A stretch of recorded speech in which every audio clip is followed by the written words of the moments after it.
નમસ્કાર, weather analysis સાથે હું છું પાયલ અને ગુજરાતમાં ભયંકર ગરમી પડવાની છે। હવામાન વિભાગે અનેક વિસ્તારોમાં યલો એલર્ટ આપી દીધા છે અને ગરમીનો પારો એ આગામી 5-7 દિવસ સુધી હાઈ રહેવાનો છે। એટલે જે હીટવેવની વાત હતી એ સ્થિતિ થવાની છે। 42 ડિગ્રીની આસપાસ તાપમાન પહોંચ્યું છે। હવામાન વિભાગની આગાહી પ્રમાણે હજુ પણ 1-2 ડિગ્રી તાપમાન વધે તેવી સંભાવનાઓ છે। વિંડીના માધ્યમથી આપણે ટેમ્પરેચર જોઈએ અને સમજીએ કે દિવસ પૂર્ણ થાય ત્યાં સુધીમાં કેવી સ્થિતિ રહેવાની છે। 25 તારીખે તમે જુઓ કે 43 ડિગ્રી તાપમાન અમદાવાદમાં નોંધાશે।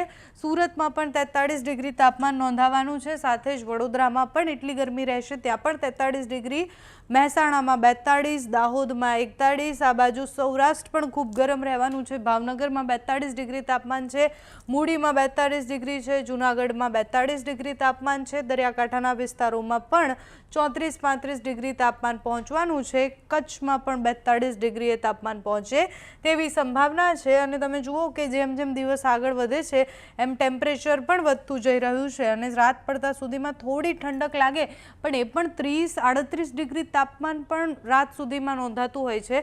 વહેલી સવારે તાપમાન થોડું ઓછું હોય છે, 30 ડિગ્રીની આસપાસ, બાકી બપોર પડતાની સાથે એટલે 10-11 વાગ્યાથી ટેમ્પરેચર ખૂબ વધારે થઈ જાય છે। 26 તારીખે તમે જુઓ કે તમામ રેકોર્ડ તોડે એ પ્રમાણે 44 ડિગ્રી તાપમાન પહોંચવાનું છે।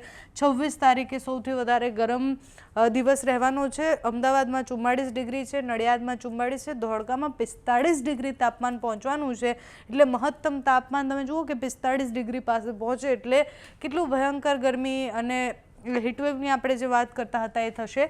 મહેસાણામાં 43 ડિગ્રી છે, પાટડીમાં 44 છે, સુરેન્દ્રનગરમાં 43 છે, બોટાદમાં 44 છે, વડોદરામાં 44 છે, ભરૂચમાં 44, સુરતમાં 43 ડિગ્રી તાપમાન, અમરેલીમાં 44 ડિગ્રી, ગોંડલમાં 42 ડિગ્રી, રાજકોટમાં 42 ડિગ્રી, મોરબીમાં પણ એટલું તાપમાન રહેવાનું છે। કચ્છમાં પણ રાપરમાં 43 ડિગ્રી તાપમાન પહોંચવાનું છે। કચ્છ પણ ઓવરઓલ ગરમ રહેશે એટલે મધ્ય ગુજરાત, ઉત્તર ગુજરાત, દક્ષિણ ગુજરાત બધી જ જગ્યાએ ખૂબ વધારે ગરમી પડવાની છે।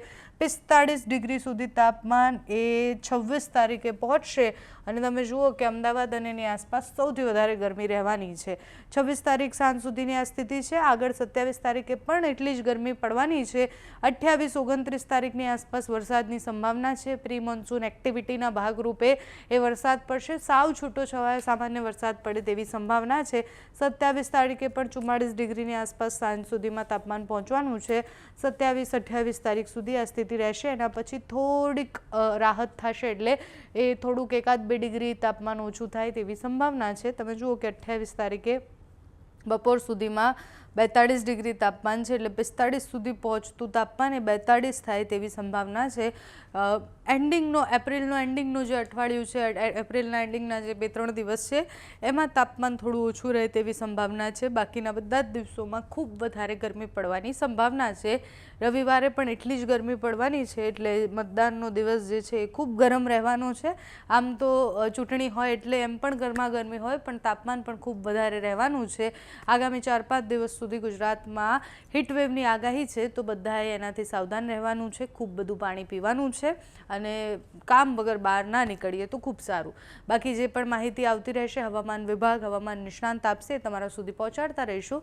અત્યારે આ વિડીયોમાં બસ આટલું જ। જો તમે અમને યુટ્યુબ પર જોઈ રહ્યા હોય તો સબસ્ક્રાઈબ કરજો, ફેસબુક પર જોઈ રહ્યા હોય તો ફોલો કરજો, અમારા આ વિડીયોને લાઇક અને શેર કરજો।